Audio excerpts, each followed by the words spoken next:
Hello everyone, आप सभी का हमारे चैनल पे स्वागत है बच्चों। तो आज के इस वीडियो में हम मोस्ट इंपॉर्टेंट क्वेश्चन सॉल्व करेंगे पेपर फॉर्मेट में।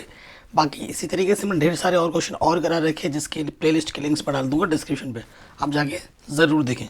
चलिए वीडियो को स्टार्ट करते हैं बिना किसी देरी के। ठीक है बच्चों, पहले क्वेश्चन पे आ जाते हैं। कह रहे हैं कि यदि संख्या हो, इस संख्या और इस संख्या का एचसीएफ अगर 9 है तो इसका एलसीएम क्या होगा।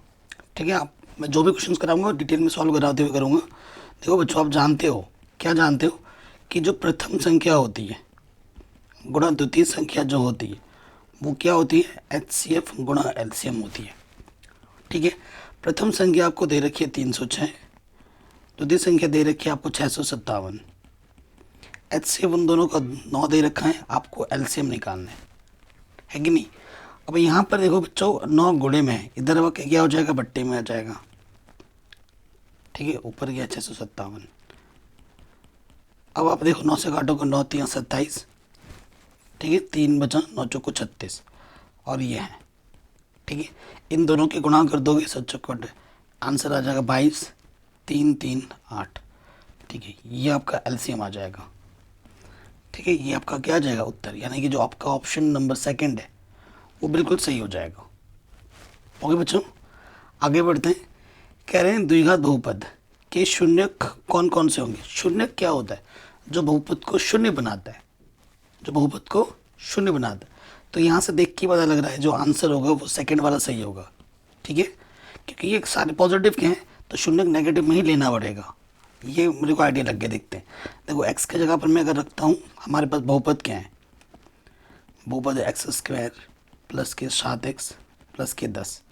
अब x के जगह पे अगर मैं -2 रखूँगा, -2 का वर्ग 7 गुणा -2 प्लस 10।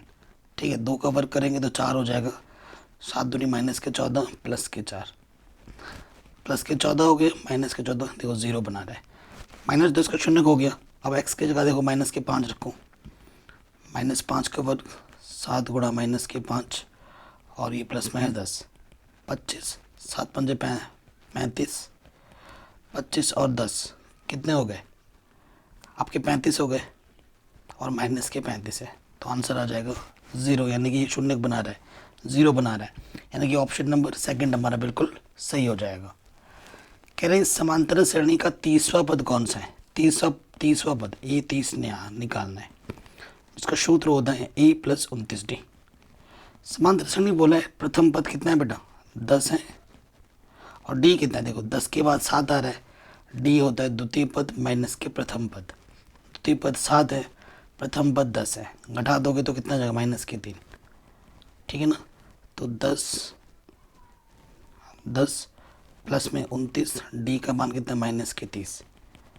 तो 29 3 87 माइनस के घटा देंगे तो -77 बचेगा। तो जो आपका जो उत्तर आ जाएगा वो आ जाएगा -77। ऑप्शन नंबर सी सही हो जाएगा, मतलब थर्ड ऑप्शन ठीक हो जाएगा। आगे बढ़ते हैं। कह रहे हैं एक वृत्त का परिमाप और क्षेत्रफल संख्यात्मक रूप से बराबर है तो उस वृत्त की त्रिज्या क्या होगी। देखो बच्चों, आपके पास एक वृत्त है। ठीक है, आपके पास एक क्या बच्चों, वृत्त है। ये वृत्त है, मान लेते हैं उस वृत्त की जो त्रिज्या है ना वो r है। क्वेश्चन में दे रखा है उसका जो परिमाप है और उसका जो क्षेत्रफल है, ठीक है, वो संख्यात्मक रूप से बराबर है। परिमाप का सूत्र 2πr और क्षेत्रफल का होता है πr²। दोनों तरफ पाई है, कटा r² है, r गुणा r, एक r से एक r कटा, यहाँ 2 बचा, r बचा, तो आंसर कितना आ जाएगा, 2 मात्रक। ठीक है, कितना आ जाएगा, 2 मात्रक, ऑप्शन नंबर पहला। नेक्स्ट क्वेश्चन पे आ जाते हैं। कह रहे हैं संख्याओं का बहुलक क्या होगा। बहुलक क्या होता है, जो बार बार आ रहा है, सबसे ज़्यादा बार आ रहा है। एक कितनी बार है, 1 2 3 4 बार है, 1 4 बार है, और देखो 4 कितनी बार है, 1 बार 2 बार 3 बार 4 बार 5 बार। तो बहुलक तुरंत पता लग गया कि भैया कितनी बार, बहुलक क्या है, 4 है, 4 सबसे ज़्यादा बार है। ठीक है, अगले प्रश्न पे आ जाते हैं। कह रहे हैं कि एक्स अक्ष पर वह बिंदु ज्ञात कीजिए जो इसको और इससे समदूरस्थ पर है। ठीक है, एक्स अक्ष पर आपको बिंदु ज्ञात करना है। एक रेखाखंड ले लिया, ठीक है, तो ये आपका ए है, ये बिंदु आपको बी मान लो, ये 2 (-5 है और ये है -2,9। ठीक है। इसके बीच वो बिंदु एक्स अक्ष पर y निर्देशांक क्या होता है 0, तो मान लेंगे माना वो बिंदु P है जिसके निर्देशांक x, 0 है, क्योंकि x अक्ष के लिए यहाँ लिख सकते हो, चूंकि x अक्ष के लिए y निर्देशांक क्या होता है 0, इसलिए वो बिंदु आपने क्या मान लिया, ये माना। प्रश्नानुसार क्या बोल रखा है बच्चों, प्रश्नानुसार हमें ये बोला गया है कि जो AP है ना वो PB के बराबर है। A और P के बीच की दूरी और P और B के बीच की दूरी बराबर है। AP मतलब दो बिंदुओं के बीच की दूरी, PB मतलब P और B के बीच की दूरी।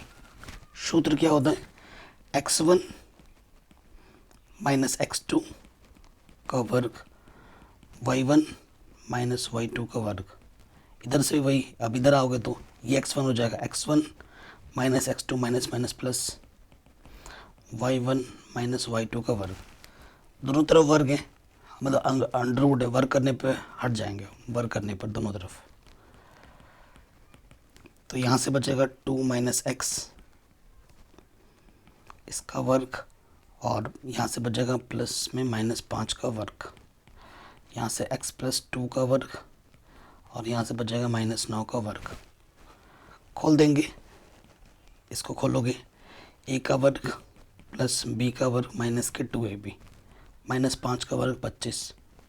इसे भी खोल देंगे, a का वर्ग b का वर्ग प्लस का 2ab, और 9 का वर्ग क्या हो जाएगा 81। देखो जो दोनों तरफ होता है वो कट जाता है, एक्स स्क्वायर कटेगा, 4 से 4 घटा, सेम टू सेम चीज़ें हैं। अब देखो प्लस का 81 इधर के माइनस का हो गया, और माइनस के 4x इधर के प्लस का 4x हो गया। यहाँ बचा 56, यहाँ आ गया 8x, 8 गुणे में है, इधर के बट्टे में आ गया, 8 से 56, तो x का मान आ गया -7। ठीक है, अतः वह बिंदु आपने x, 0 माना था, तो x का मान कितना गया -7,0। ये आपको आपका आंसर मिल जाएगा। किसी भी क्वेश्चन में डाउट हो, दिक्कत हो, एक बार दोबारा देखिएगा, है ना बच्चों। और सब कुछ मैंने बढ़ा रखा है, एक बार डिस्क्रिप्शन प्लेलिस्ट वीडियो लिस्ट को जरूर चेक करना है, ठीक है। और सारा क्वेश्चन NCERT से ही आता है, मैं बार बार हमेशा बोलता हूँ। अगले प्रश्न पे आते हैं। यदि एक बिंदु P से O केंद्र वाले किसी वृत्त पर PA PB स्पर्श रेखाएं परस्पर 80 डिग्री के कोण पर झुकी हुई हैं, तो POA का मान ज्ञात कीजिए। 1 नंबर का क्वेश्चन है, उसी हिसाब से इसको हल करना है, ध्यान रखिएगा, ठीक है। आपके पास क्या है, मैं चित्र बना के समझाता हूँ। एक वृत्त है, ये वृत्त मैंने बनाया, और वृत्त का जो केंद्र है वो O है, ठीक है। अब एक बिंदु P से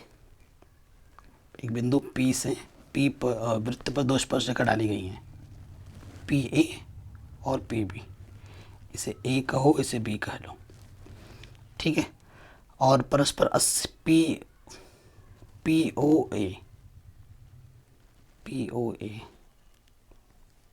परस्पर 80 डिग्री के कोण पर झुकी हुई हैं। ये कोण हमें 80 डिग्री दे रखा है, तो हमें POA ज्ञात करना है। तो मैं इससे इसको मैच कर दूंगा, इससे इसको मैच कर दूंगा। हमें क्या निकालना है बेटा, POA, इससे मिलाना पड़ेगा हमें, ऐसे POA ही निकालना है। ये वाला कोण हमें ज्ञात करना पड़ेगा, ठीक है।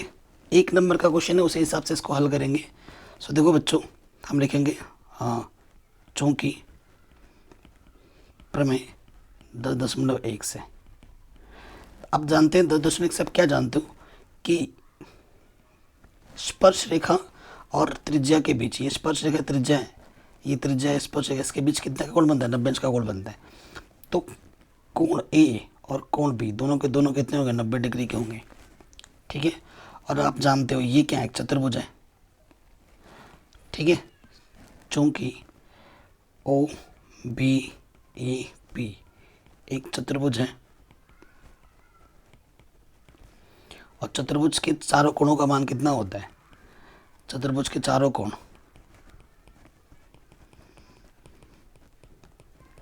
360 होते हैं। O कोण का मान हमें पता नहीं है, B का मान 90 डिग्री है ना, यहाँ पे 90 बनेगा, यहाँ पे 90 डिग्री। P का मान 80 दे रखा है, A का मान हमें दे रखा है 90, ठीक है। 90 90 180 और 180 कितना हो जाएगा 260,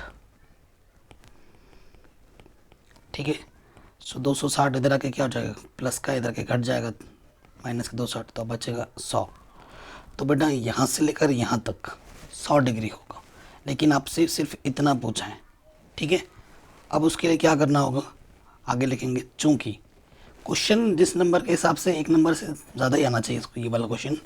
देखो बेटा ये जो त्रिभुज और ये त्रिभुज क्या होते हैं, सर्वांशम होते हैं। त्रिभुज पी बी ओ सर्वांशम है त्रिभुज पी ओ ए के। अतः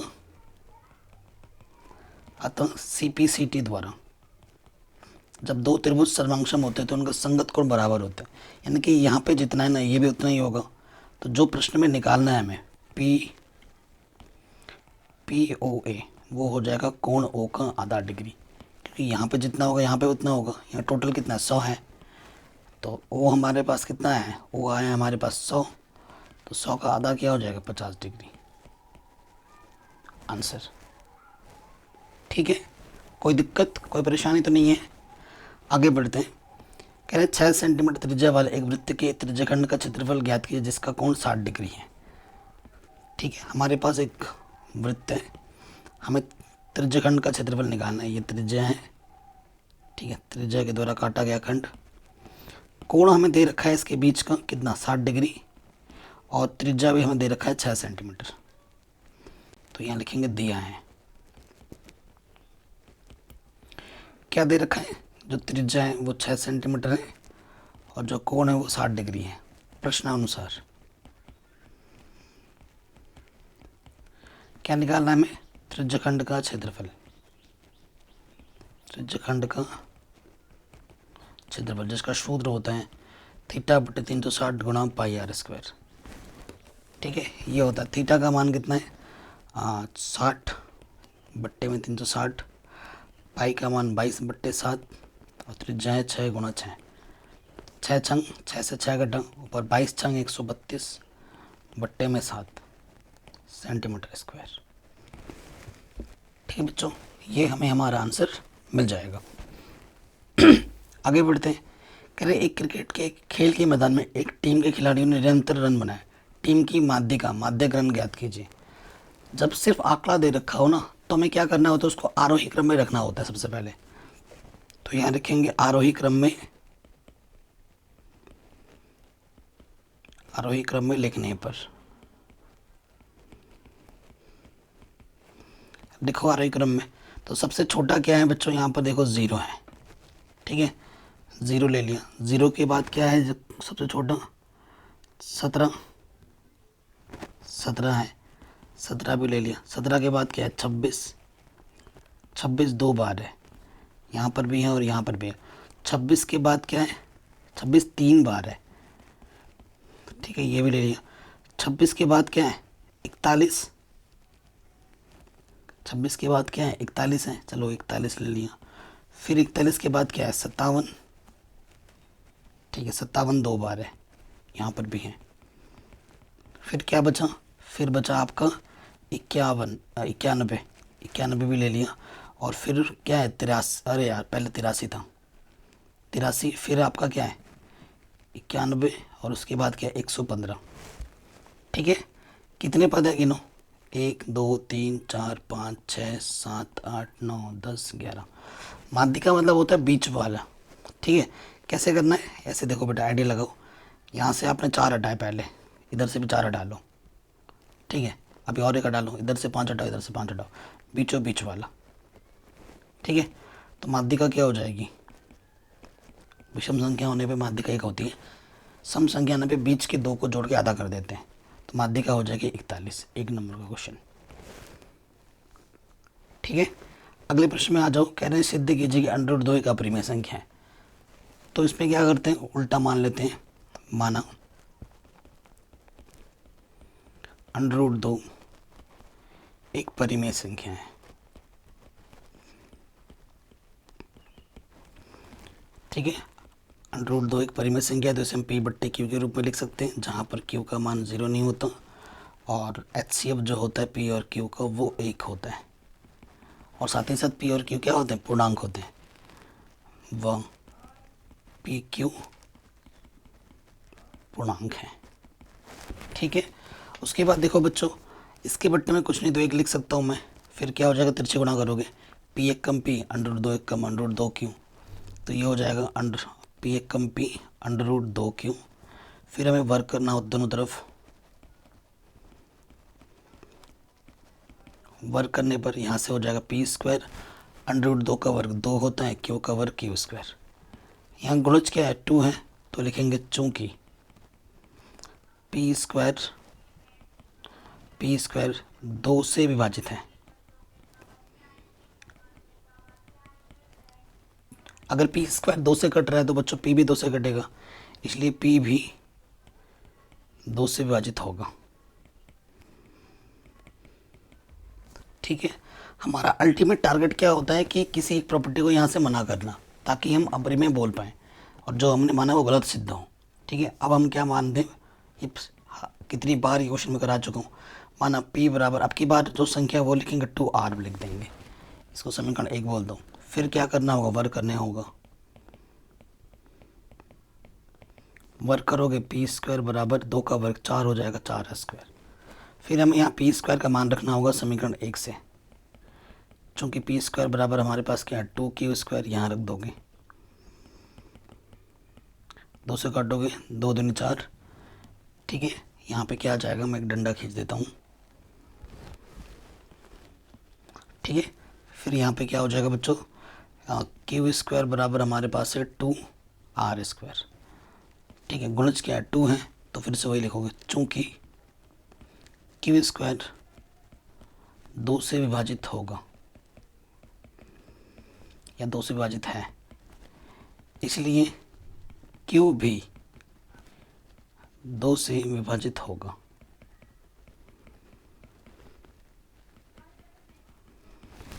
ठीक है, आपने क्या देखा बच्चों, आपने यहाँ पे देखा कि पी भी 2 से कट रहा है, क्यू भी 2 से कट रहा है। अगर कोई एक दोनों संख्या सेम संख्या से कट रही है तो उसका HCF वही हो जाता है, तो वही चीज़ हम यहाँ लिखेंगे, चूँकि पी व क्यू दोनों 2 से विभाजित हैं,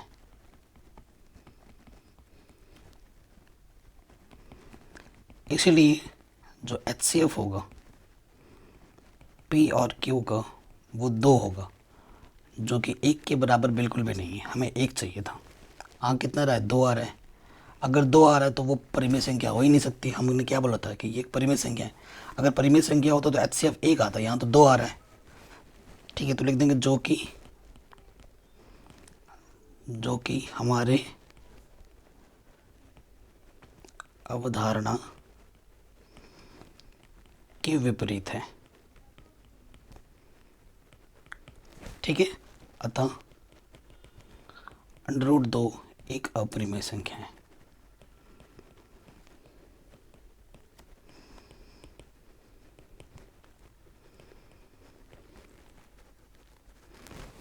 ठीक है, ये हमें हमारा आंसर आराम से मिल जाएगा, कोई दिक्कत नहीं है। अगला प्रश्न क्या बोल रहा है कि द्विघात समीकरण को इससे भाग दीजिए, भागफल और शेषफल बताइए कि क्या होगा। बहुत ही आसान सा प्रश्न है। तो x+2 यहाँ लिखेंगे, भाग देना है किससे, 2x² + 3x + 1 से। तो इसका प्रथम पद लेते हैं, भागा देना होता है इसके प्रथम पद से। सो क्या आ जाएगा, 2x² से एक घात कम हो गया, x आ गया, 2x से पूरे में गुणा करेंगे, पहला पद तो वही आ जाएगा, 2 दूनी 4 x, समान पद के नीचे समान पद रखते हैं, फिर क्या करते हैं, घटाते हैं, घटाने पे चिन्ह बदलता है, प्लस का माइनस, ये कटा प्लस माइनस, और क्या बचा, 3x में से 4x घटाओगे माइनस का x, और नीचे ये प्लस का 1 हासिल लेके लिख देंगे।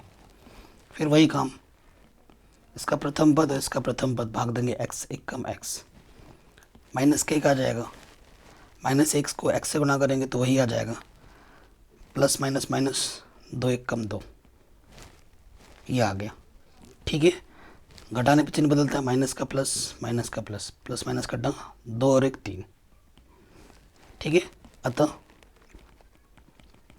हमसे बोला था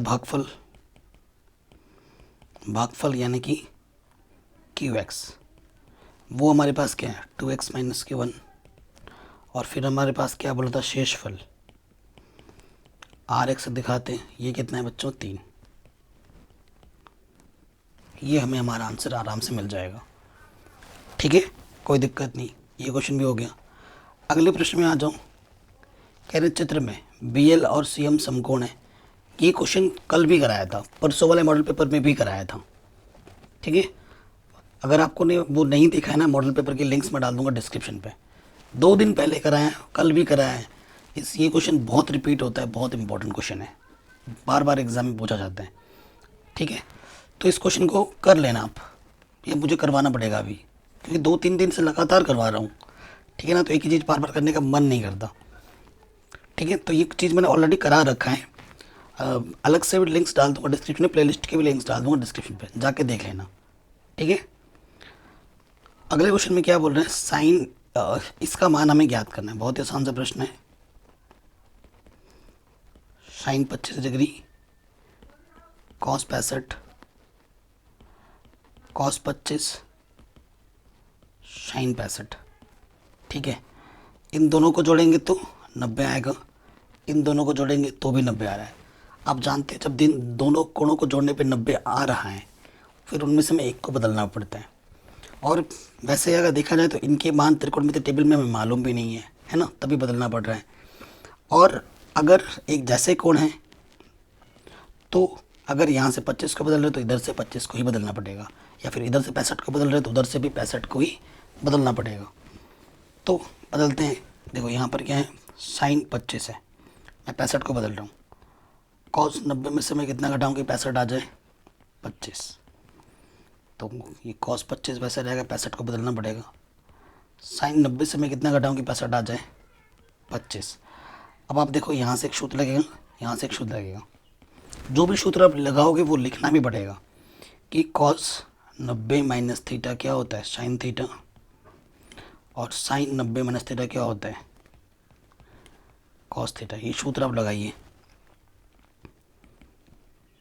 साइन 25 डिग्री, ये भी हो जाएगा साइन 25 डिग्री, प्लस ये कॉस 25 डिग्री, ये भी हो जाएगा कॉस 25 डिग्री।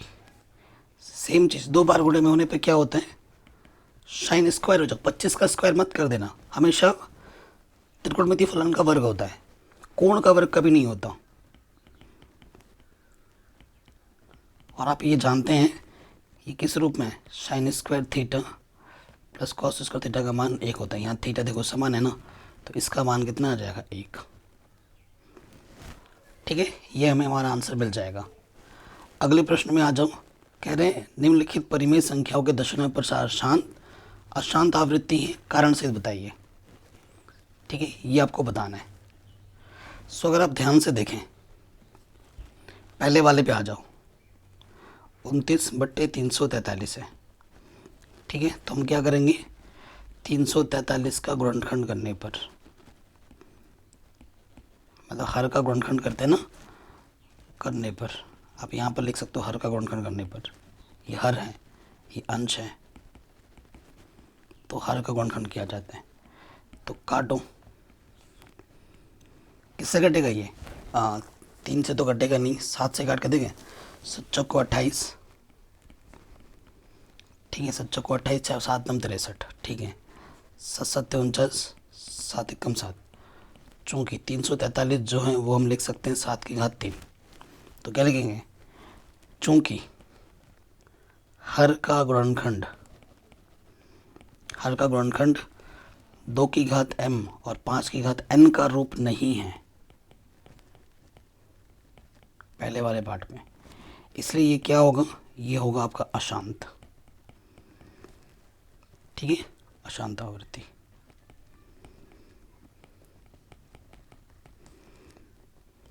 पहले वाले पार्ट का आंसर। ठीक है, दूसरे वाले में देखो ऑलरेडी गुणनखंड किया, 2 की घात 3, 5 की घात 2। आप क्या लिखोगे, डायरेक्ट लिखना है, चूँकि हर का गुणनखंड इस रूप में है, अतः इसका दशमलव प्रसार क्या होगा, शांत होगा, दूसरे वाले का। ठीक है, इसमें देखो 2 भी है, 5 भी है, और उसके साथ 7 भी है, अन्य संख्या आ गई है, तो इसमें क्या लिखोगे, चूँकि हर का गुणनखंड तीसरे वाले में इसका रूप नहीं है, तो ये क्या होगा, अशांत आवृत्ति। ठीक, पहला दूसरा तीसरा हो गया। अब आ जाओ लास्ट वाले पे, ठीक है, लास्ट वाले पे आ जाते हैं। क्या नंबर है? 4th। 17/8 है, तो क्या लिखेंगे? हर का गुणनखंड करने पर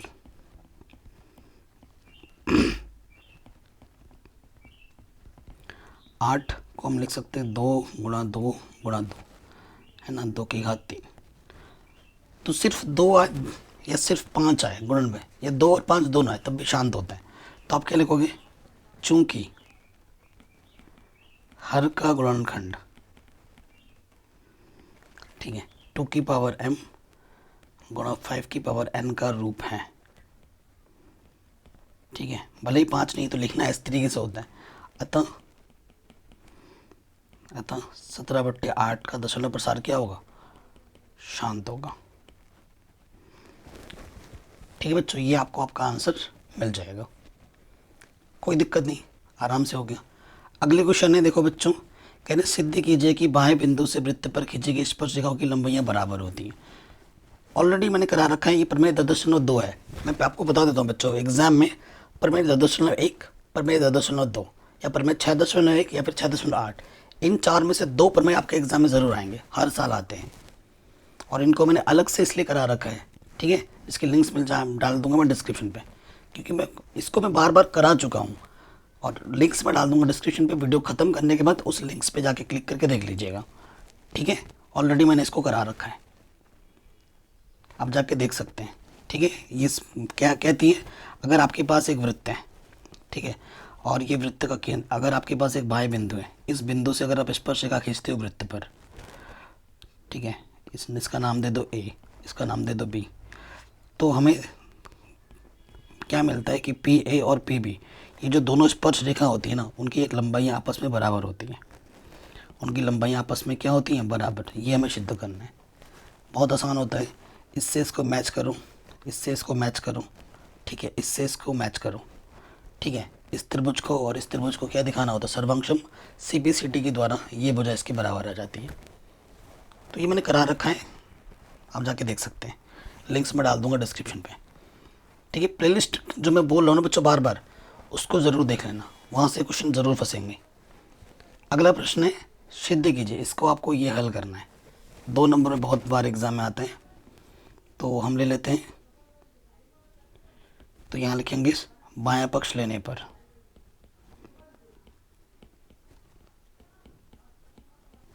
बायां पक्ष लेने पर, बायां पक्ष क्या है? Cosec theta minus cot theta whole square. कोई सर्वशिमिका नहीं लग रही है तो हमें इसको साइन कॉस में बदलना पड़ेगा। कॉसेक को लिखते हैं 1/sin, कॉट को लिखते हैं कॉस थीटा बट्टे साइन थीटा, स्क्वायर ऊपर स्क्वायर लगा दिया। अब हमें क्या लेना पड़ेगा? लॉसपा, बट्टे में दोनों में सेम है तो वही लॉसपा आ जाता है, और जब नीचे सेम होता है ऊपर वैसे का वैसे आ जाता है। तो ये चीज़ क्या है? 1 माइनस कॉस थीटा का टोटल का वर्ग, साइन का वर्ग है, तो ये साइन स्क्वायर थीटा है। देखो हमें सिद्ध क्या करना है, ऊपर नीचे दोनों में कॉस लाना है, और यहाँ क्या है? साइन है, तो साइन को बदलो कॉस में। चूंकि साइन स्क्वायर थीटा क्या होता है? 1 माइनस कॉस स्क्वायर थीटा। ठीक है, ये मान रख दीजिए, ठीक है, यहाँ रख दिया 1 माइनस कॉस स्क्वायर थीटा। तो 1 को मैं 1 का स्क्वायर लिख सकता हूँ। क्यों? आपको पता होगा कि ए स्क्वायर माइनस बी स्क्वायर क्या होता है? ए प्लस बी ए माइनस बी होता है कि नहीं होता है? बिल्कुल होता है। ठीक है, देखो आगे क्या होगा, हल करेंगे तो 1 minus cos theta whole square का मतलब होता है 2 बार गुणे में, लिख दिए 2 बार गुणे में, और इसको खोल देंगे तो ये हो जाएगा ए प्लस बी और ए माइनस की बी। सेम टू सेम चीज़ है, कट गई, तो ऊपर से बचा 1 माइनस कॉस थीटा, नीचे से बचा 1 प्लस कॉस थीटा। ठीक है, यही हमें प्रूफ करना था। NCERT का प्रश्न है, हर साल एग्जाम में आता है। आगे बढ़ते हैं, कह रहे 15 सेंटीमीटर त्रिज्या वाले एक वृत्त की कोई जीवा केंद्र पर 60 डिग्री का कोण अंतरित करती है। संगत लघु और दीर्घ वृत्तखंडों के क्षेत्रफल हमें ज्ञात करने हैं। ठीक है, ये चीज़ हमें ज्ञात करना है। तो बिना किसी देरी के स्टार्ट करते हैं। मैं आपको पहले चित्र बना के दिखाता हूँ। हमारे पास एक वृत्तखंड है, ये वृत्त है। ठीक है, क्या बोला है? वृत्तखंडों के क्षेत्रफल ज्ञात करने हैं। ये हमारे पास एक जीवा है, ठीक है, ये हमारा केंद्र है, ठीक है। सो ये जो सफ़ेद वाला हिस्सा है, मैं इसको अगर सफ़ेद सफ़ेद कर देता हूँ, ये हमारा संगत क्या है बच्चों, ये हमारा लघु वृत्तखंड है, लघु वृत्तखंड, ठीक है। सो क्वेश्चन में क्या दे रखा है हमें, क्वेश्चन में हमें दे रखा है जो त्रिज्या है r बराबर 15 सेंटीमीटर दे रखा है, ठीक है। तो कोण हमें 60 डिग्री दे रखा है। तो संगत लघु वृत्तखंड का क्षेत्रफल, ठीक है, सूत्र क्या होता है, थीटा बट्टे 360 pi r square 1/2 r square sine theta, ये सूत्र होता है, ठीक है। अब इसको हल कीजिए। थीटा का मान कितना है 60 डिग्री बट्टे में 360, पाई का मान लेना है 3.14 और त्रिज्या हमारे पास है 15, ठीक है। फिर ऊपर से आगे 15 बट्टे में 2 और साइन और थीटा का मान कितना है 60 डिग्री, ठीक है। अब आगे हल करते हैं, आगे हल करेंगे तो क्या हो जाएगा, देखो बच्चों, काटो इसको, 0 0 कटा 6 छंग 36, ठीक है ना, और काटेंगे 2 3 6, 2 1 कम 2, 2 5 10, 2 7 14, ठीक है। सो यह 1.57 गुणे में है 225 बट्टे में 3, 15 का वर्ग 225 बट्टे में 2, साइन 60 का मान होता है √3 बट्टे 2।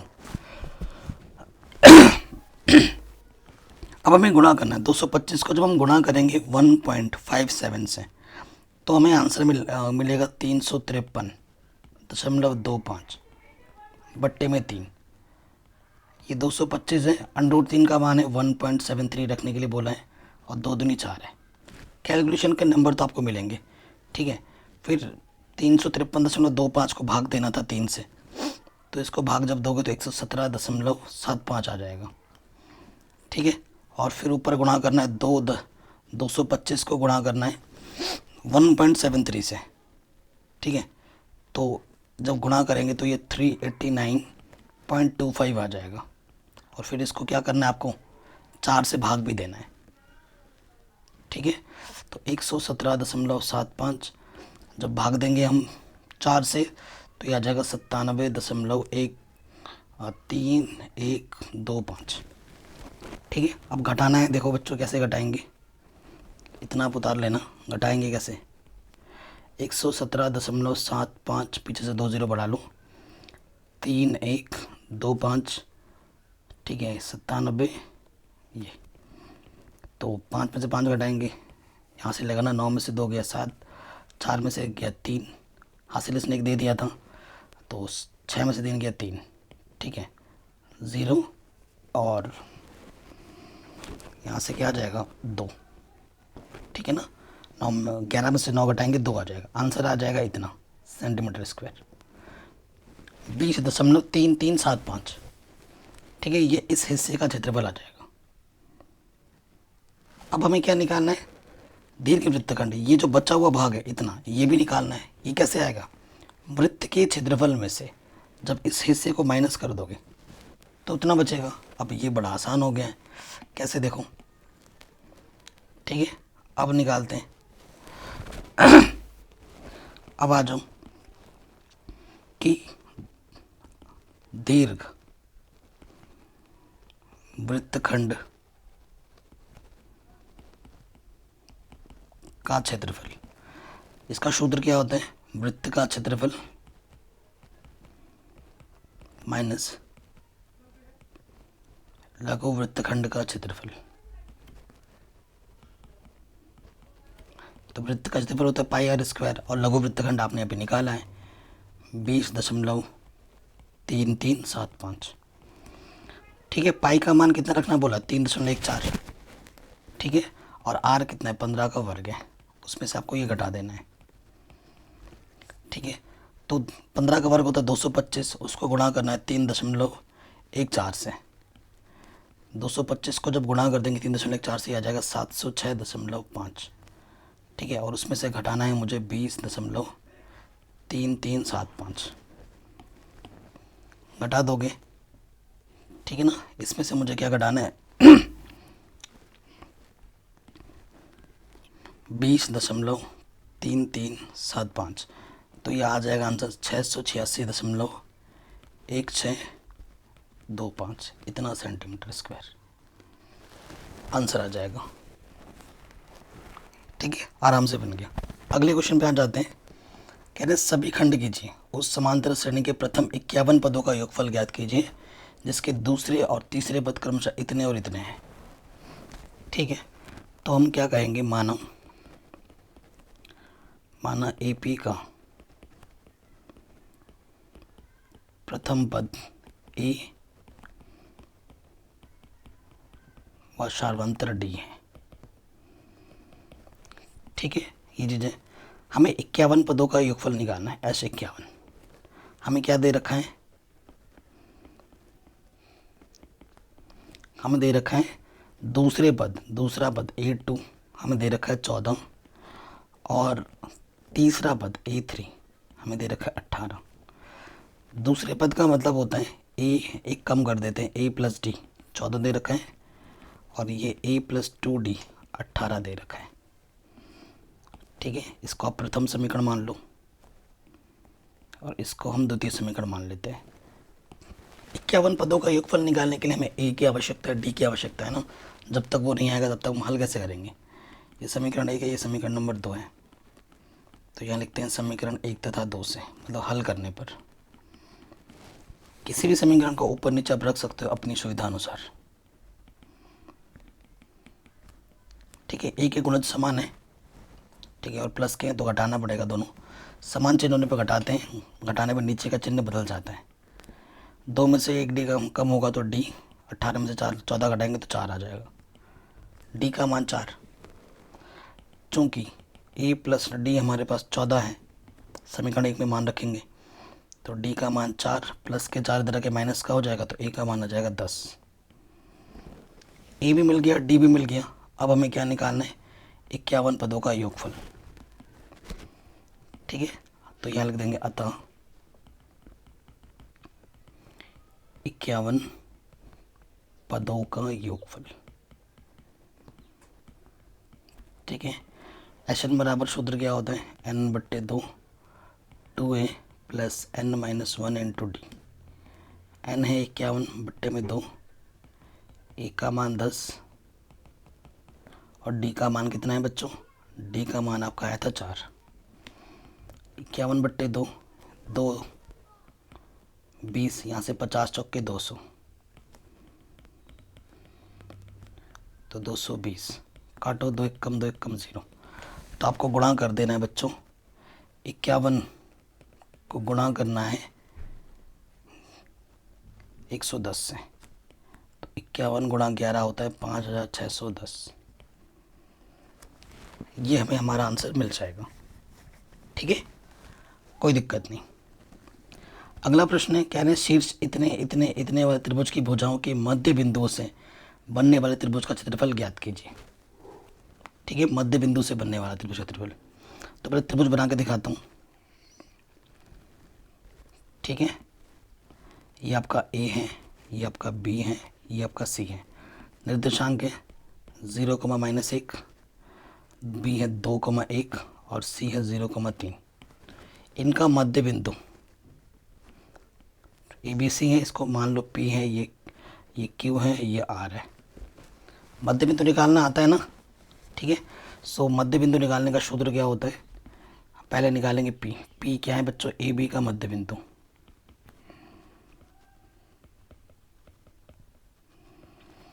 ठीक है, मध्य बिंदु का सूत्र क्या होता है वैसे, x1 + x2/2 y1 + y2/2। इसका वाला और इसका फर्स्ट वाला जोड़ना है, 0 में 2 जोड़ेंगे और उसका आधा कर देंगे, फिर इसका लास्ट और इसका लास्ट -1 + 1/2, 2/2 1 आ जाएगा, 0 हो जाएगा, 0 के बट्टे में 2 0 आ जाएगा। तो P हमें मिल गया 1,0। ठीक है, अब हमें क्या निकालना है, दूसरे वाले पार्ट में निकालना है हमें क्या, Q। Q क्या हो जाएगा, BC का मध्य बिंदु है ना। तो BC का मध्य बिंदु निकालते हैं नेक्स्ट स्टेप में। ये मिटाना नहीं, ये तो लिखते रहना आपको, मेरे पास जगह कम है तो मुझे यही करना पड़ रहा है। ठीक, अब इसका फर्स्ट वाला और इसका फर्स्ट वाला जोड़ोगे 2 + 0/2, और इसके लास्ट वाला और इसके लास्ट वाला जोड़ोगे 1 + 3/2, तो 2/2, 2 1 कम 2, और 4/2, 2 दूनी 4। ठीक है, ये आ गया आपका बिंदु 1,2। नेक्स्ट नेक्स्ट आपका आ जाएगा कौन सा, आर। आर जो होगा वो क्या होगा, वो होगा AC का मध्य बिंदु। इसका पहला वाला, इसका पहला वाला 0 + 0/2, इसका लास्ट वाला और इसका लास्ट वाला /2। 0 + 0 0/2 0, 3 में से घटाएंगे 2/2, 2 1 कम 2, तो ये आ गया 0,1। ठीक है, कोई दिक्कत नहीं। अब आ जाओ त्रिभुज PQR का क्षेत्रफल, ये हमें निकालना है, जिसका सूत्र होता है 1/2 x1 y2 - y3 x2 y3 - y1 x3 y1 - y2। ठीक है, आप कहोगे सर x1 क्या है, ये x1 है, ये y1, ये x2, ये y2, अरे ये है x2, ये है y2, ये x3, ये y3, मान रखेंगे 1/2। x1 का मान कितना है बच्चों, 1, y2 का मान है 2, ध्यानपूर्वक रखना मान, y3 का मान है 1, x2 का मान है 1, और y2 का मान है 2, y1 का मान है 0, x3 का मान है 0, y1 का मान है 0, और y2 का मान है 2। 0 से किसी भी संख्या गुणा करते 0 हो जाते हैं। यहाँ से 1 बचेगा, 1 कम 1, यहाँ से भी 1 बचेगा, नहीं 2 बचेगा। ठीक है, ऊपर आ जाएगा 2 और 1 3/2 वर्ग इकाई। ये आपका आंसर आ जाएगा।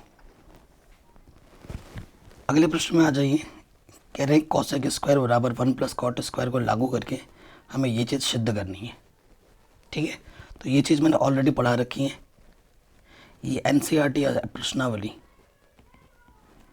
ठीक है, 8.4 का प्रश्न है, आप जाके देख सकते हैं, वहाँ से क्वेश्चन हर साल आते ही आते हैं, बट मैं फिर भी करा देता हूँ।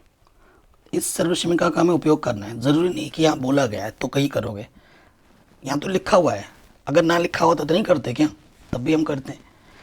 और हमें ऊपर ये लाना है, इसके बट्टे में कुछ नहीं है। ठीक है, अच्छा एक चीज़ सोचो, कॉट कब आता है, कॉट आता है जब कॉस के बट्टे में साइन होता है, बट्टे में साइन। ठीक है, कॉसेक कब आता है, कॉसेक आता है जब 1 के बट्टे में साइन होता है, बट्टे में साइन। तो अगर ये चीज़ तुम्हें उपयोग करनी है, ये चीज़ होनी भी तो चाहिए, यहाँ पर है ही नहीं, यहाँ पर तो बायां पक्ष लेंगे। देखो यहाँ पर लिखूँगा मैं, बायां पक्ष लेने पर जगह कम है, उसी हिसाब से देखना पड़ेगा। बायां पक्ष लेने पर, बायां पक्ष क्या है हमारे पास, कॉस है, माइनस के साइन है, प्लस के 1, पता नहीं क्या चला गया मुंह में, और फिर यहाँ क्या है, कॉस है, वही चीज़ है, साइन है, माइनस के 1। हम क्या करेंगे, ऊपर अंश और हर में प्रत्येक पद में साइन से भाग दे देंगे। ठीक है, अगर कोई काम ऊपर नीचे दोनों तरफ से करो तो क्या होता है, उस पर कोई फ़र्क नहीं पड़ता है ना। तो वही काम हम यहाँ कर रहे हैं, ऊपर नीचे दोनों तरफ से कर रहे हैं, तो संख्या पे कोई प्रभाव नहीं पड़ेगा। ठीक है, तो साइन एक कम साइन कटेगा, ये भी कटेगा। सो यहाँ से अगर देखेंगे, कॉस बट्टा साइन क्या होता है, कॉट, -1, 1 बट्टा साइन क्या होता है, कॉसेक। यहाँ से भी आ जाएगा वही, कॉट A + 1 माइनस के कॉसेक A। अब देखो बच्चों, 1 2 जगह आया है, क्या दोनों जगह मान रखना है, ये नहीं, एक जगह मान रखना पड़ेगा, एक जो 1 है ना वहाँ पर मान रखना पड़ेगा, या तो नीचे या फिर ऊपर। तो कहाँ रखना पड़ेगा, आप देखो ऊपर प्रूफ करना, नीचे कुछ नहीं है, तो ऊपर वाले में मान रखना है। ठीक है, आप देखो हमारे पास क्या दे रखा है क्वेश्चन में, हमें दे रखा है कॉसेक स्क्वायर A। ठीक है, ये प्लस का कॉट स्क्वायर दे रखा क्या हो जाएगा, माइनस का कॉट स्क्वायर A। बराबर 1, तो इसके जगह पर मैं ये मान रख सकता हूँ, इसके जगह पर। ठीक है, तो ये मैं रख दूंगा, ये कॉट ए प्लस का कॉसेक ए, ये एक साथ रख दिया। एक की जगह पे मान रख दे रहा हूँ मैं, कॉसेक स्क्वायर ए माइनस के कॉट स्क्वायर ए। अब नीचे वाला कुछ नहीं करना, नीचे वाला जैसा है वैसे का लिखते रहो बस, इसका काम खत्म। ठीक है, इसको वैसे लिखते रहो। इतना हो गया। नेक्स्ट स्टेप में क्या करना है, ये जितना काम किया, नेक्स्ट स्टेप में क्या करना है अब आप देखो, खुद ही बोलोगे। ये किस रूप में, यह ए स्क्वायर माइनस बी स्क्वायर के रूप में है ना, इस रूप में। तो इसका सूत्र क्या होता है आप जानते हो, ए स्क्वायर माइनस बी स्क्वायर, इसका सूत्र होता है ए प्लस बी गुणा ए माइनस के बी। ठीक है ना, तो ऊपर मैं खोल दे रहा हूँ, इसको एक साथ रखो, cot A plus cosec A minus क्या है, इसको खोल दूंगा तो क्या आ जाएगा, कॉसेक ए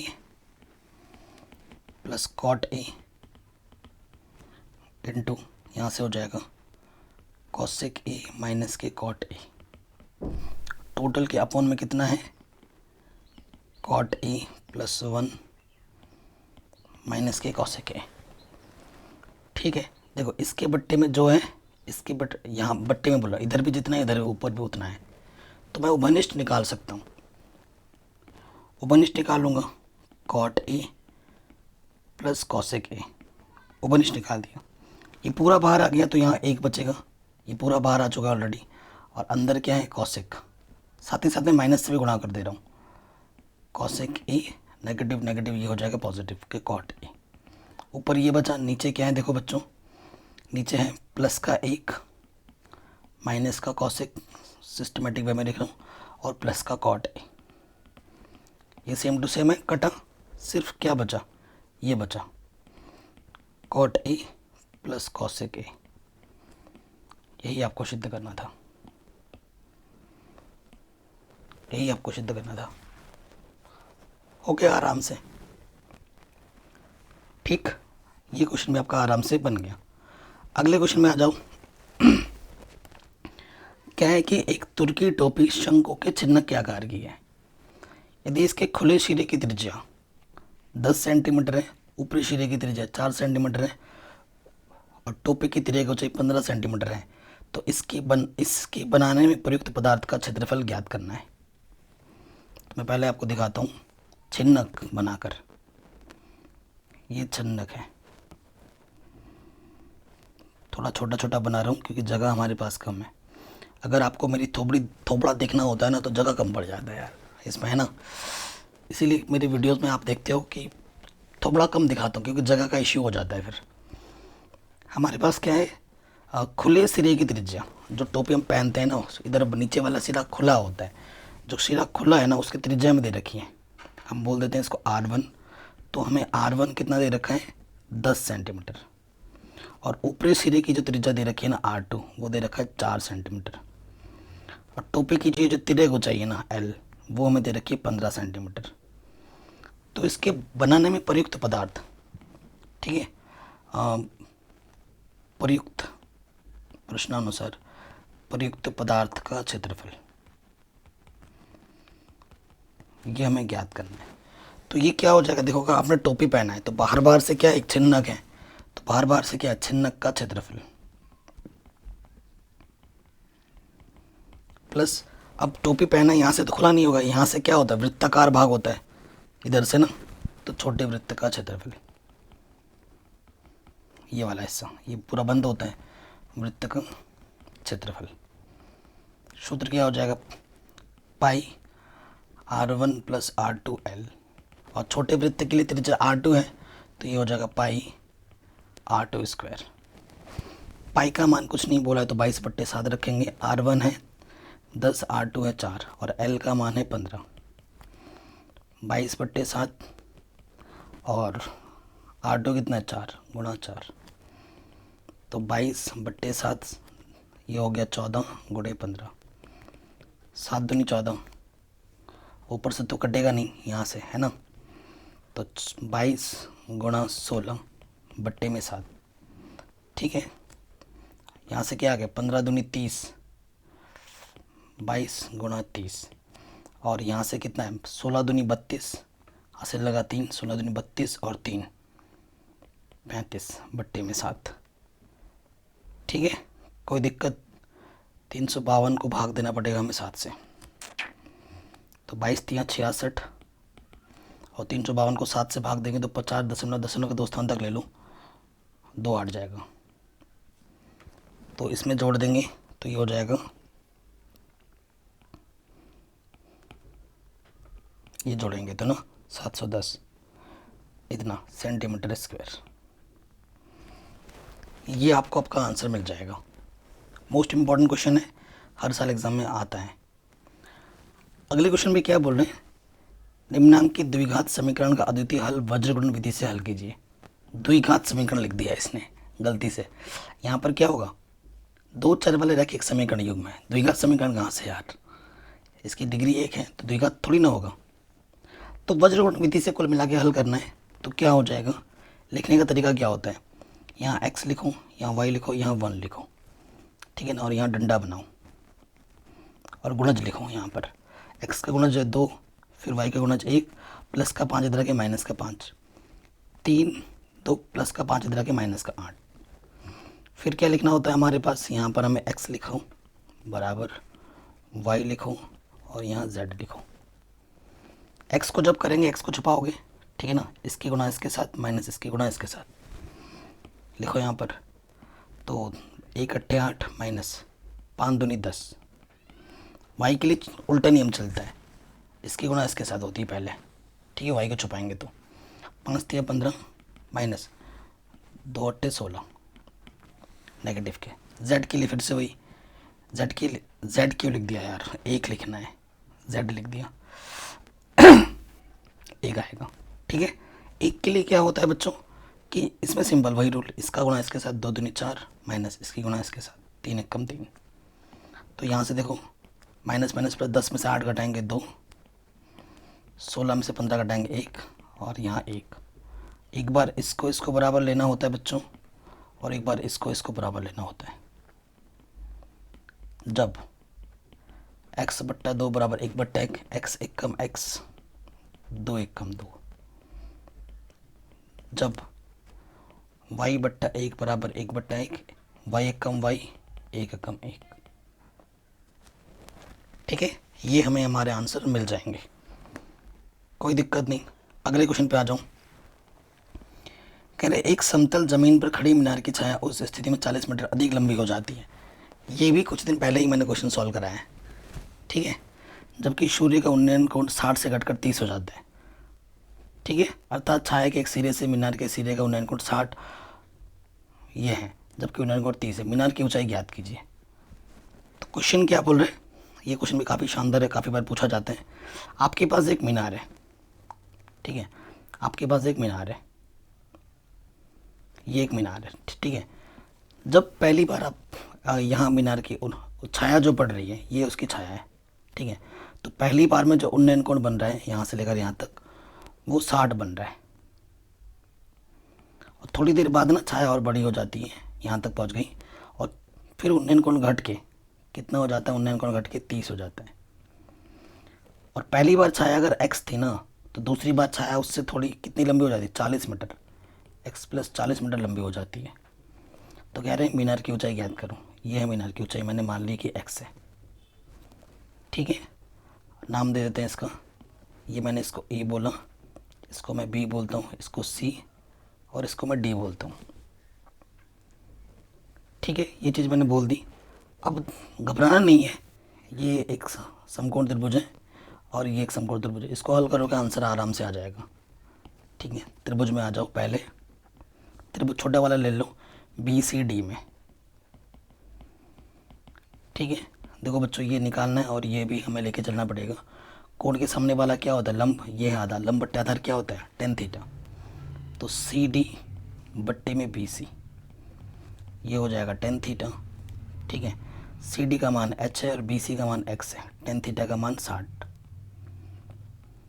तो h बट्टे x ये आ गया, tan 60 का मान √3, h बराबर आ जाएगा √3x। जहाँ ज़रूरत पड़ेगी हम इसका सदुपयोग करेंगे, इसका इस्तेमाल करेंगे, ठीक है, फिर विश्वास करेंगे। ये तो चलो सही हो गया। अब आगे बढ़ते हैं, दूसरे वाले त्रिभुज में आ जाओ, बड़े वाले त्रिभुज में आ जाओ, त्रिभुज ACD में, ठीक है। ये हमें निकालना है और ये हमें लेकर चलना पड़ेगा क्योंकि ये चीज़ दे रखी है। ओके, आप कहोगे सर ये x+40 आपने कहाँ से लिया? ये हमने माना, BC को हमने x माना है, और जो नई जो छाया थी ना वो पहले वाले से 40 मीटर ज़्यादा थी। अगर ये x है तो ये कितनी होगी? पहले वाले से 40 मीटर ज़्यादा मतलब जोड़ना है, ठीक है। तो ये निकालना है और ये दे रखा है, इसमें संबंध लगाएंगे तो ये क्या हो जाएगा? CD बट्टे AC, tan थीटा लंब बट्टे आधार, थीटा कितना है? 30 डिग्री। AC का मान h है और CD का मान h है और AC का मान x+40। tan 30 का मान 1/√3, तिरछे गुणा करेंगे, x+40 से कम x+40 और ये हो गया h√3, ठीक है। h का मान उठाकर यहाँ रख दो, h का मान हमने उठाकर रख दिया कितना? √3x, और गुणे में √3 है, √3 गुणा √3 3, प्लस का x इधर के माइनस का हो गया तो कितना बचेगा? 2x, 2 गुणे में इधर के बट्टे में आ गया, काटोगे तो x का मान कितना आ गया? 20। x का मान उठाकर यहाँ रख दोगे तो ये आ जाएगा 20√3 मीटर। तो जो मीनार की ऊंचाई होगी वो 20√3 मीटर होगी। ये हमें हमारा आंसर आराम से मिल जाएगा। इम्पॉर्टेंट क्वेश्चन है, बोर्ड एग्जाम में काफ़ी बार पूछा जाता है। आगे बढ़ते हैं, नेक्स्ट क्वेश्चन पे आते हैं। कह रहे हैं किसी स्कूल की कक्षा 10 के 30 विद्यार्थियों द्वारा गणित के एक पेपर में 100 में से प्राप्त किए गए अंक निम्न सारणी में दिए गए हैं। विद्यार्थियों द्वारा अंकों का माध्य कल्पित माध्य विधि द्वारा ज्ञात कीजिए। बोल दिया इसने भाई इस विधि से निकालना है तो उसी विधि से ही निकालना पड़ेगा, ठीक है। तो पहले टेबल बनाते हैं। तो ये हमारा वर्ग अंतराल है, ये हमारा f आएगा, उसके बाद x, फिर हमें d निकालना होगा, फिर हमें FD निकालना होगा। जगह कम है यार, ये दिक्कत हो रही है, ठीक है ना। ओके, अब देखो बच्चों कोई दिक्कत नहीं, यहाँ पर मैं लिख देता हूँ वर्ग अंतराल, उसके बाद बारंबारता आता है, उसके बाद x आता है, फिर d आता है, d होता है x - a, और फिर आता है FD। किस मेथड में कितने कॉलम बनेंगे ये आपको पता होना चाहिए, ठीक है ना, ये बहुत इंपॉर्टेंट है। वर्ग अंतराल है 10 से 25, फिर 25 से 40, 40 से 55, 55 से 70, 70 से 85, और फिर 85 से 100। f दे रखा है 2 3 7 6 6 6। x कैसे निकालते हैं? x को वर्ग चिन्ह कहा जाता है, इन दोनों को जोड़ो और फिर आधा करो भाई, ठीक है। अब दोनों को जोड़ेंगे, सब में वैसे अंतराल सेम है, ठीक है ना, 15-15 का अंतर है तो आसान हो जाएगा। अब 10 और 25 को जोड़ेंगे, कितना हो जाएगा? 35। 35 का जो आधा होता है वो हो जाएगा 17.5, कितना हो जाएगा? 17.5। तो यहाँ मैं लिख देता हूँ 17.5, ठीक है। 17.5 में आपको जोड़ना है, कितने कितने का अंतर है? 15-15 का अंतर है, तो 15 जोड़ दो, कितना आ जाएगा? 32.5। उसमें फिर 15 जोड़ दो, कितना आ जाएगा? 47.5। फिर 15 जोड़ दो, कितना आ जाएगा? 62.5। फिर 15 जोड़ दो तो अगला टर्म आ जाएगा, अरे यार क्या लिख दिया, 62.5। फिर 15 जोड़ेंगे तो आ जाएगा 77.5। फिर 15 जोड़ देंगे तो लास्ट में आ जाएगा 92.5। समान अंतर है तो जोड़ते रहो, एक्स आपका मिलता रहता है। अगर फिर यहाँ हम लिख देते हैं कुल टोटल, ठीक। अब हमें क्या करना होता है? ए निकालना होता है, माना ए क्या होता है? आपका कल्पित माध्य। हर एक एक्स में से आपको ए घटाना है, तो ए कैसे निकलेगा? n/2 पद। कितने पद हैं? 1 2 3 4 5 6 पद हैं, 6/2 है ना। ए क्या होता है? n/2 पद, तो 6/2 यानी कि तीसरा पद x में, ठीक है। तीसरा पद x में क्या हो जाएगा, ये 47.5। तुम लिख देंगे माना a कितना है आपके पास, a बराबर 47.5।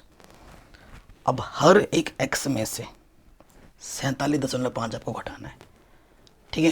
देखो 17.5 में से जब आप घटाओगे 47.5 तो आपको मिलेगा 30। कितना मिलेगा, 30। आप कहोगे सर बहुत टफ हो रहा है यार ये तो, बट 15 का डिफरेंस सेम है। 15 जोड़ोगे, ये प्लस का माइनस का 15, फिर 15 जोड़ोगे 0, फिर 15 जोड़ोगे, फिर उसमें और 15 जोड़ दोगे, फिर उसमें और 15 जोड़ दोगे, ठीक है। अब f और d की गुणा करनी है। ये d है, ये f है।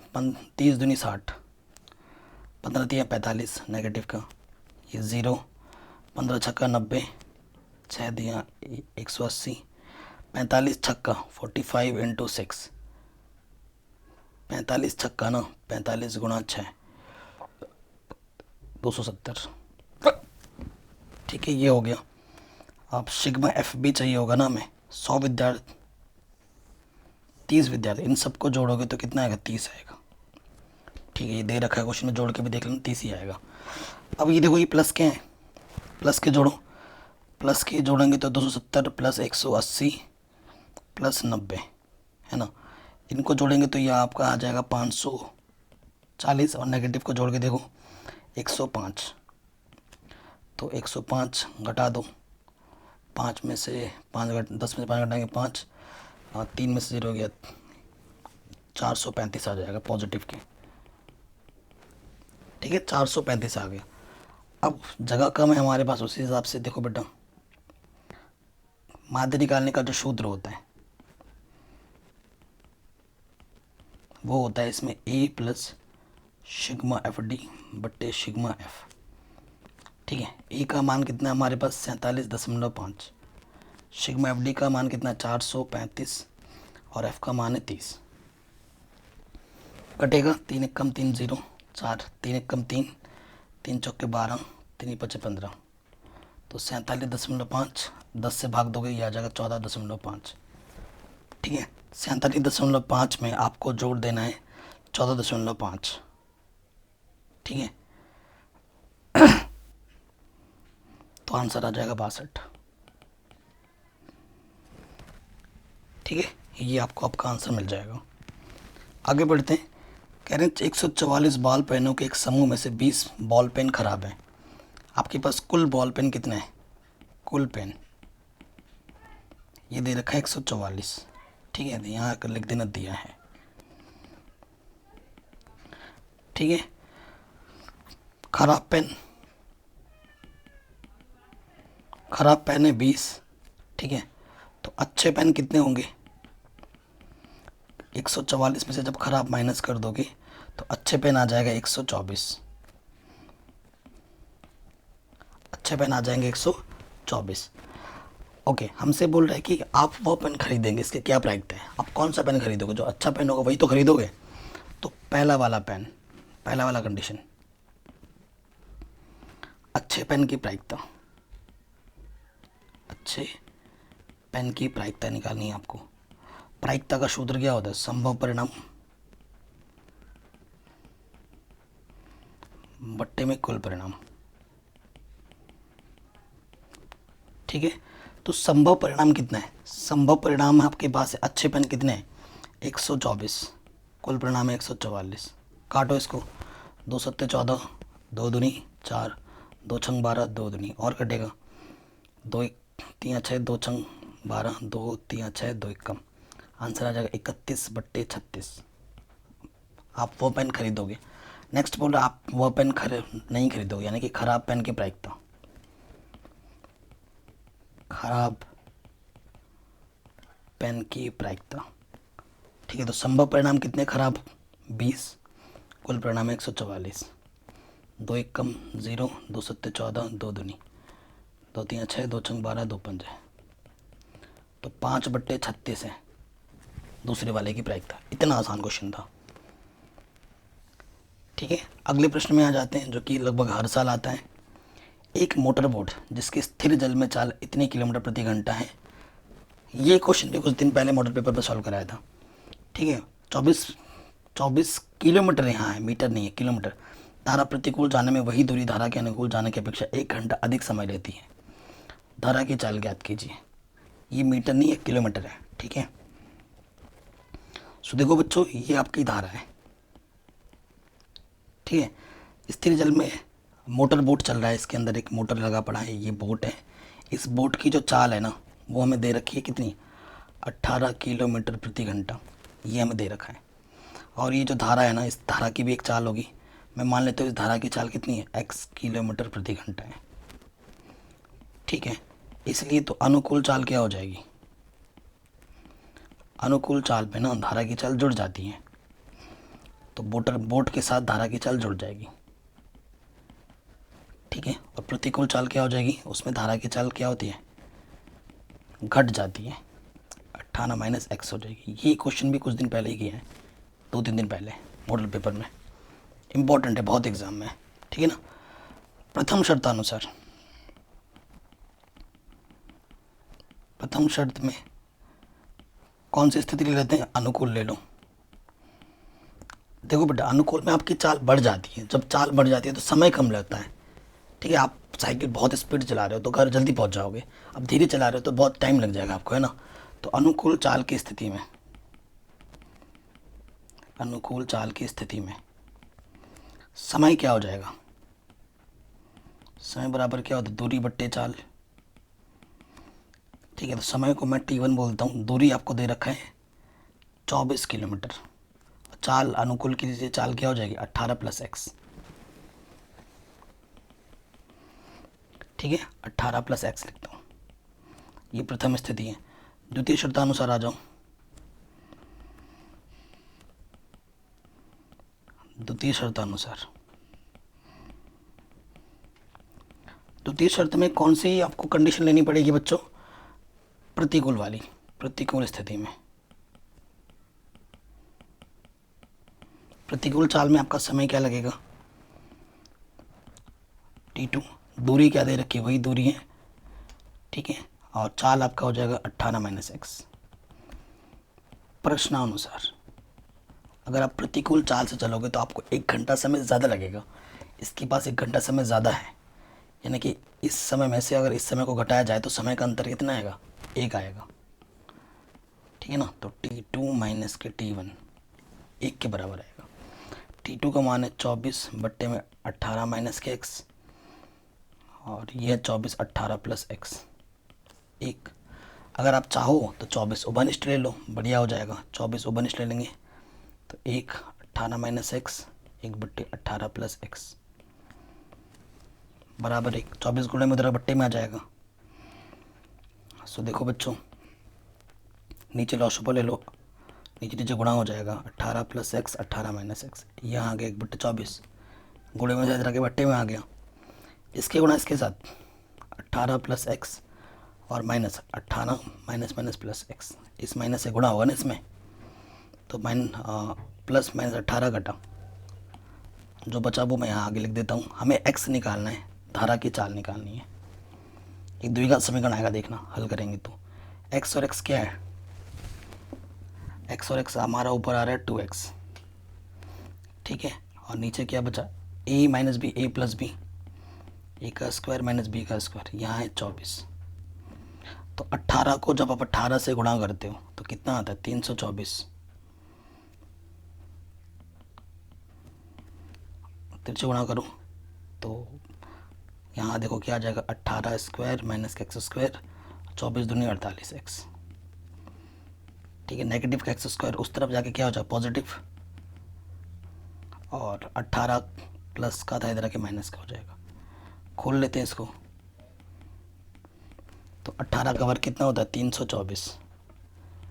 ऐसी दो संख्या की गुणा करनी है जिनको गुणा करने पे 324 आए, घटाने पे 48 आए।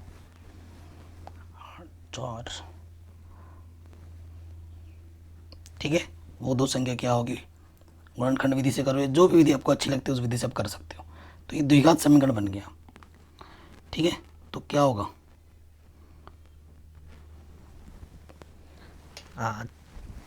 56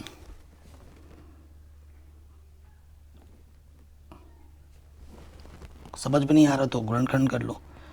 324, 2 से काटो, 2 एक कम 2, 2 छंग 12, 2 दूनी 4, 2 अट्ठे 16, 2 एक कम 2, 3 दूनी 6, 3 सत्ते 21, 3 नम 27, 3 तिया 9, 3 एक कम 3, तो 2 दूनी 4, 3 तिया 9, 9 तिया 27,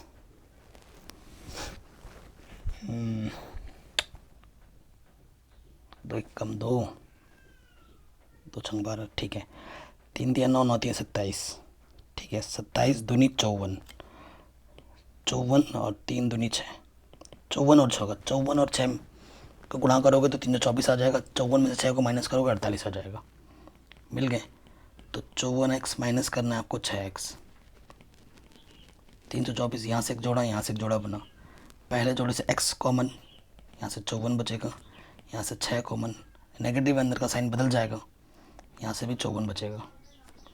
जो 2 बार है उसे हम एक बार लिखेंगे, x प्लस 54, और जो उभयनिष्ठ है उसको दूसरे वाले ब्रैकेट में लिखेंगे। यदि x प्लस 54 को आप 0 मानोगे तो प्लस का 54 इधर के क्या हो जाएगा, माइनस का 54, जो कि अमान्य है। ये हमारा उत्तर नहीं हो सकता। स्पीड कभी माइनस में नहीं हो सकती। अब इसको 0 मानेंगे। यदि x माइनस 6 बराबर 0, तो माइनस का 6 इधर के प्लस का 6 होगा, जो कि आपका आंसर आ जाएगा 6 किलोमीटर प्रति घंटा। ये होगी धारा की चाल। ठीक है, मोस्ट इंपॉर्टेंट क्वेश्चन एग्जाम में आ सकते हैं 8 नंबर में। अगले क्वेश्चन पे आ जाओ। कह रहे 2 वर्गों के क्षेत्रफलों का योग इतना है। यदि उनके परिमापों का अंतर 24 हो तो दोनों वर्गों की भुजाएं ज्ञात कीजिए। 2 वर्ग हैं, एक तो बड़ा होगा एक छोटा होगा। वर्ग की चारों भुजाएं बराबर होती हैं। देखो वर्ग बना के दिखाता हूँ। एक बड़ा वर्ग है, ठीक है, और एक छोटा वर्ग बनाता हूँ मैं। ठीक है, मान लेते हैं कि बड़े वर्ग की भुजा x है और छोटे वर्ग की भुजा आपकी क्या y है। कोई दिक्कत? ये बड़ा है छोटा दिख ही रहा है, मैंने लिख भी दिया है। तो दोनों वर्गों के क्षेत्रफलों का योग प्रथम शर्तानुसार, वर्ग का क्षेत्रफल क्या होता है, भुजा गुणा भुजा। तो प्रथम शर्त में बोला भुजा का वर्ग एक्स स्क्वायर, दूसरे वाले का वाई स्क्वायर, इनका इसका योग है 468। ये तो पहले कंडीशन में दे रखा है प्रथम शर्तानुसार, ये समीकरण में मिलेगी। द्वितीय शर्तानुसार, द्वितीय शर्तानुसार हमें क्या दे रखा है बच्चों, कह रहे हैं कि परिमापों का अंतर, बड़े वाले का परिमाप में से छोटे वाले को घटाएंगे तो 24 आता है। वर्ग का परिमाप तो 4 गुणे भुजा, 4 गुणे भुजा, 4 गुणे भुजा, अंतर मतलब घटाना, तो आएगा 24 के बराबर। 4 उपनिष्ठ ले लो तो 4 गुणे में इधर पट्टी में जाएगा 4 छंग 24। एक्स माइनस वाई बराबर 6, तो x बराबर हो जाएगा माइनस का वाई उधर के प्लस का वाई हो जाएगा। तो x बराबर क्या आ गया 6 प्लस वाई। x के मान को उठाकर समीकरण नंबर 1 में रख दो। ठीक है, समीकरण 1 में रख दिया, कोई दिक्कत कोई परेशानी नहीं होगी।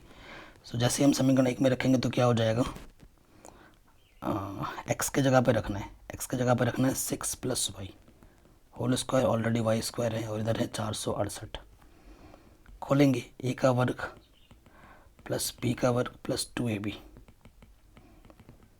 और यह 468, तो वाई स्क्वायर और वाई स्क्वायर ये हो गया 2y square plus 12y plus 36।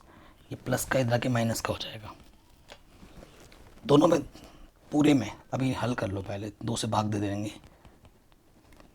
तो 8 में से 6 गया 2, 6 में से 3 गया 3, तो ये 432। 8 में से 6 गया 2, 4 में से 3 गया 3, ठीक है। 2 से भाग दे देंगे दोनों तरफ, 2 से भाग देने पर, ठीक है, तो ये वाई स्क्वायर प्लस 6y, 2 एक कम 2 दूनी 4, 2 एक कम 2, 2 छंग 12। एक द्विघात समीकरण फिर से आपको मिल गया। इसको हल करेंगे आपको आपका आंसर मिल जाएगा।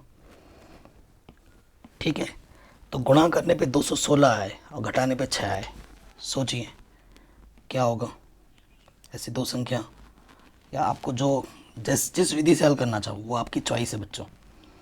ठीक है, 216 गुणनखंड करते हैं तो 2 एक कम 2, दो अट्ठे 16, दो पंजे 10, दो चौके 8, दो दूनी 4, दो सत्ते 14, तीन तीन नम 27, तीन तिया 9, तीन एकम 3, घटाने पे 6 आना चाहिए। ठीक है, तीन तिया 9, 9 तिया 27, 27 दूनी 54,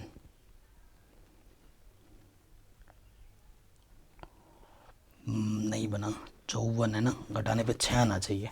ओके, ज़्यादा ले रहा हूँ। तो देखो, दो दूनी 4, दूनी 8, 8 तिया 24, यहाँ तक, तीन तिया 9 ना, बात नहीं बनी।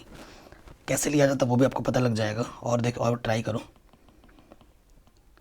यहाँ से लेते हैं हम, तीन दूनी 6, तीन दूनी 6, 6 दूनी 12, ठीक है, और तीन तिया 9, 9 दूनी 18, 18 और 12। देखा, ऐसे ले लेके पता चल लगता है। तो 18 और 12, 18 में से क्या घटाना पड़ेगा, 12 घटाना पड़ेगा, 216। यहाँ से एक जोड़ा, यहाँ से एक जोड़ा, पहले जोड़े से वाई ओबनिस्ट वाई बचेगा, 18 यहाँ बचेगा, यहाँ से माइनस के 12 ओबनिस्ट, माइनस है तो अंदर का चिन्ह बदल जाएगा। जो 2 बार है उसे हम एक बार लिखते हैं, और जो ओबनिस्ट निकाला है उसको ब्रैकेट में डाल देते हैं। ठीक है, 2 गुणनखंड आ गए, हल करोगे आंसर मिल जाएगा। इसको लोगे 0 मानोगे जब, तो माइनस के 18 आ जाएगा। वाई का मान कभी माइनस में नहीं होता, भुजा का मान माइनस में नहीं हो सकता कभी, है ना। इस वजह से इसको जब मानेंगे 0, वाई माइनस 12, तो माइनस के 12 इधर के प्लस के 12 हो जाएगा, तो ये 12 होगा। ठीक है, और एक्स आपका के पास क्या था, 6 प्लस वाई, तो 6 में आप वाई का मान रख दोगे 12, तो बड़ी वाली भुजा 18 होगी और छोटी वाली भुजा आपकी 12 होगी। ये आपको आपका आंसर मिल जाएगा। ठीक है, नेक्स्ट क्वेश्चन पे आ जाते हैं। ये आपका आखिरी क्वेश्चन है, और बच्चों इसको मैंने ऑलरेडी करा रखा है, जिसकी लिंक्स मिल जाएगी डिस्क्रिप्शन पे।